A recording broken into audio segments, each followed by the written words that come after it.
अस्सलाम वालेकुम व्यूअर्स, मैं हूं समीना पाशा। उम्मीद है आप लोग खैरियत से होंगे। व्यूअर्स, 3 खबरें हैं जो आज आपके साथ डिस्कस करनी है, क्योंकि मुझे मालूम है कि आज ज़्यादातर जो लोग हैं वो ज़्यादा खबरों में इंटरेस्ट नहीं ले रहे और सबकी जो तवज्जो है वो ज़्यादा पाक भारत हाई वोल्टेज टाकरे के ऊपर है।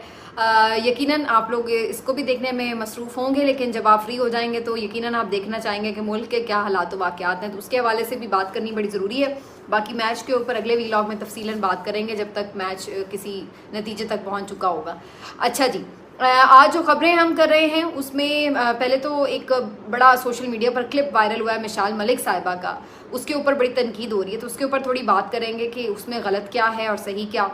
फिर इसी तरह से हफीजुल्लाह नियाजी साहब ने एक बड़ा ही कॉन्ट्रोवर्शियल किस्म का स्टेटमेंट दिया है जो बड़ा अलार्मिंग भी है, उसके हवाले से भी बात होगी। और लास्टली बात करेंगे कि तहरीक इंसाफ को फाइनली जलसे की इजाज़त तो मिल गई है, लेकिन अब कहाँ पर जलसा होगा, किस दिन होगा, ये आपको बताएंगे इस व्लॉग में। आपसे रिक्वेस्ट है कि चैनल को सब्सक्राइब कर लें।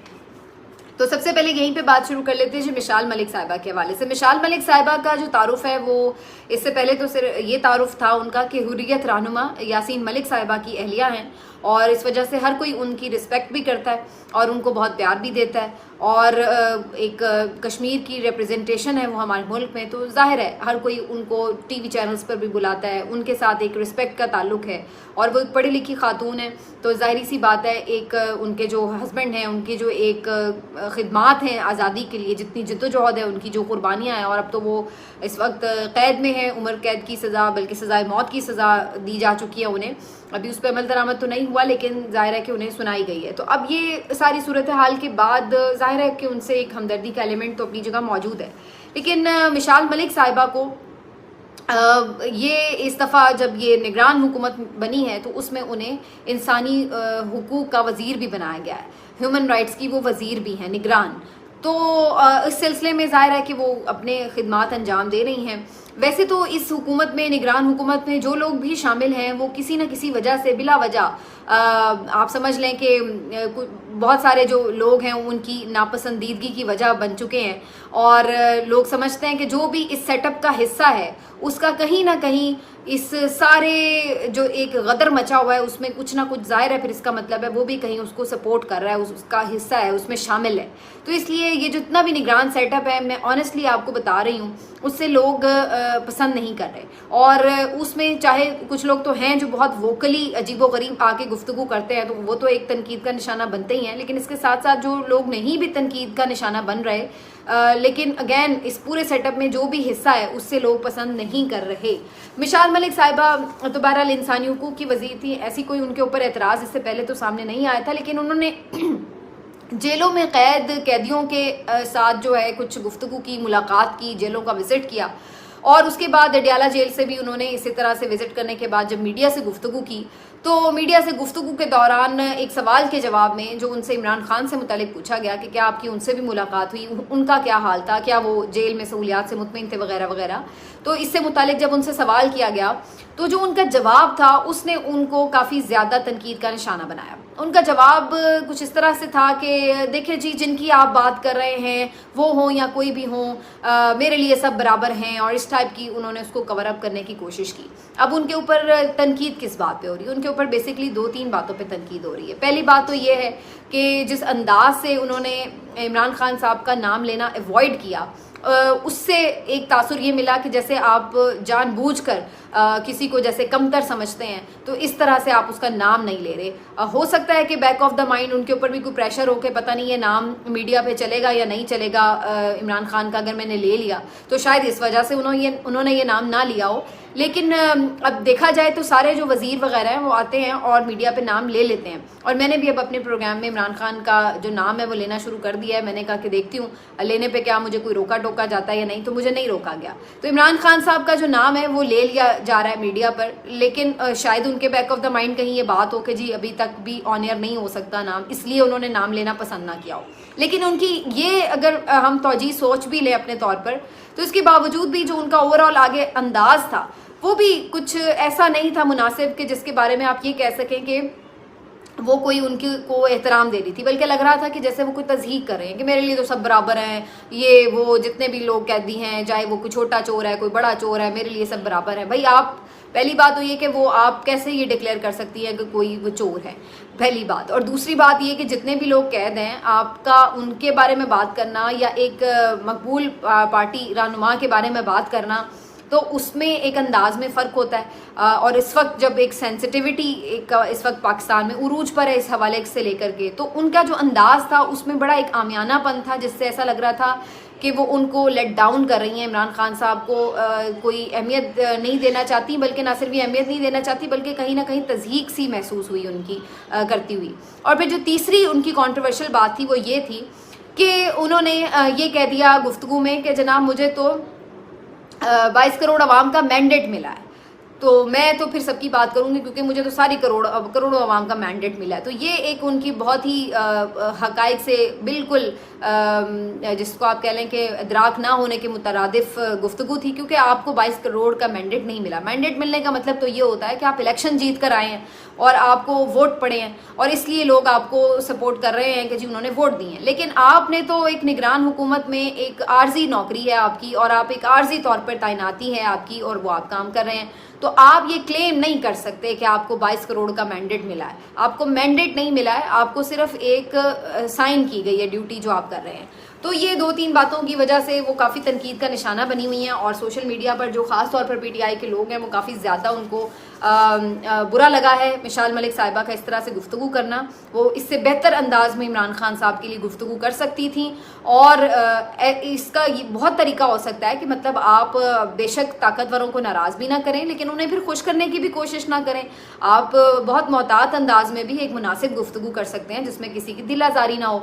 लेकिन अगर आप एक मकबूल लीडर के बारे में इस अंदाज से बात करेंगे तो जाहिर है उनके जो फॉलोअर्स हैं वो फिर आपको क्रिटिसाइज तो करेंगे। तो बहरहाल जी मिशाल मलिक साहिबा जो है वो इस वजह से काफ़ी ज़्यादा तनकीद की जद में रही हैं और लोग कह रहे हैं कि भाई आप हैं कौन जो आके आप इस तरह से बात कर रही हैं, आपकी पहचान क्या है। लेकिन बहरहाल मिशाल मलिक साहिबा या उनकी फैमिली की अपनी जगह खिदमात हैं, लेकिन इस वक्त ये तो अब उनको भी एक मेरा ख्याल है कि बेहतर होगा कि वो ख़ुद भी एक क्लैरिटी से बात कर दें कि उन्होंने उनके अंदाज का मतलब क्या था।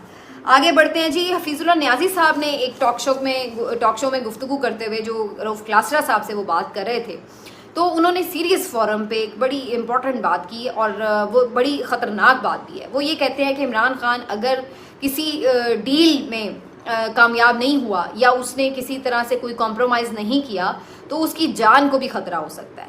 ये बात जो है ये काफ़ी ज़्यादा सबको परेशान कर रही है कल से, क्योंकि इसके बेसिकली 2 पहलू हैं। पहली बात तो ये कि जो हफीजुल्लाह नियाज़ी साहब हैं क्या ये इल्ज़ाम लगा रहे हैं कि इस्टेब्लिशमेंट या फ़ौज उनको मरवाना चाहती है, क्योंकि उन्होंने तो अगले जुमले में ये बात की कि फ़ौज तो किसी के आगे सरेंडर नहीं करती। ये बात उन्होंने की कि फ़ौज किसी के आगे सरेंडर नहीं करती।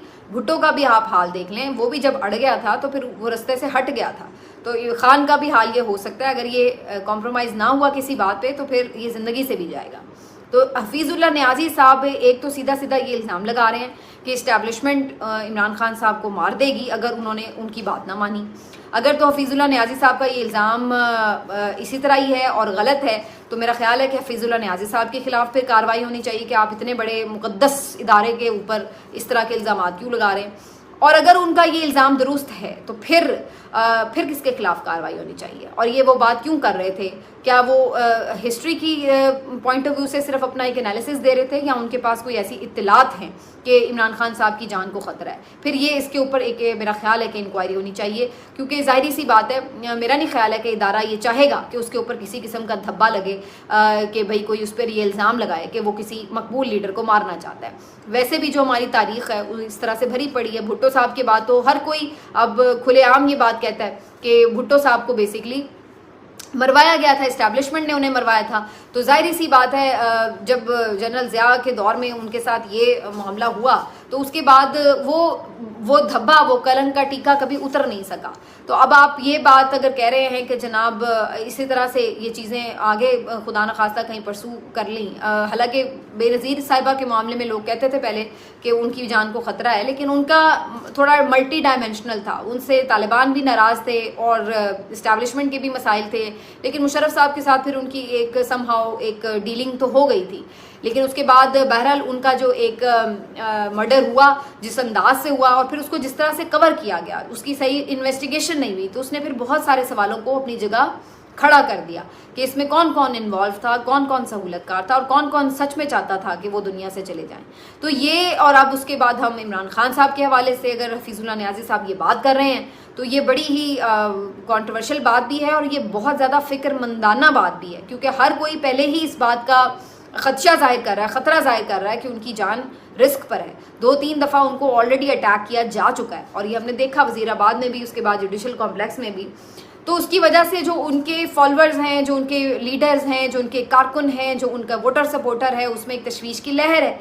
उसको हर वक्त फिक्र है कि क्यों इमरान खान की जान को ख़तरे में डाला गया है। और उसके बाद अब हम ये देख रहे हैं कि मुसलसल उनकी जो फैमिली की तरफ से ये खदशात हैं कि उन्हें कोई स्लो पॉइजनिंग ना की जा रही हो, इस तरह से ना उनकी जान ली जाए कि जिसमें निशान भी बाकी ना रहें। जैसे हमने देखा कुछ पुरअसरार अमवात हुई पिछले दिनों में, जिसमें जो FIA के DG हैं डॉक्टर रिजवान, उनकी मौत थी, या मकसूद चपरासी की मौत थी, जो अचानक से एक साइलेंट हार्ट अटैक का शिकार हुए। तो वो क्यों कर अचानक हो गया, इसकी कभी कोई इन्वेस्टिगेशन नहीं हुई, ये देखने की बात है। और बहुत सारे लोग ये समझते हैं कि कुछ ऐसी अद्वियात हैं कि जिनको स्लो पॉइजनिंग के ज़रिए जो अल्टीमेटली एक हार्ट अटैक की तरफ लेके जाती हैं। तो अब जाहिर है जब इमरान खान साहब स्टेट के रहमो करम पर हैं तो बहुत से तहफ़्फ़ुज़ात जो हैं वो अपनी जगह मौजूद हैं। और अभी लेटेस्ट जो उनका एक पैगाम है उसमें तो वो क्लियरली कह चुके हैं कि वो तो कोई डील नहीं करने वाले। और हफीजुल्लाह नियाज़ी साहब कह रहे हैं कि अगर उन्होंने कोई डील ना की तो फिर उनको रास्ते से हटा दिया जाएगा, क्योंकि फ़ौज किसी के आगे सरेंडर नहीं करती। ये बहुत बड़ा लफ्ज़ है, इस बात को आप अंडरस्टैंड करें। वो कह रहे हैं कि फ़ौज किसी सियासतदान के आगे सरेंडर नहीं करती, तो या तो उनको सरेंडर करना पड़ेगा इमरान खान को, और अगर वो सरेंडर नहीं करते तो फिर उनकी जान को भी खतरा है। ये बहुत बड़ा स्टेटमेंट है और मेरा ख्याल है कि ये स्टेटमेंट ऐसे ही जाने देने वाला स्टेटमेंट नहीं है। इसके ऊपर सर्टनली कुछ ना कुछ मामला होना चाहिए।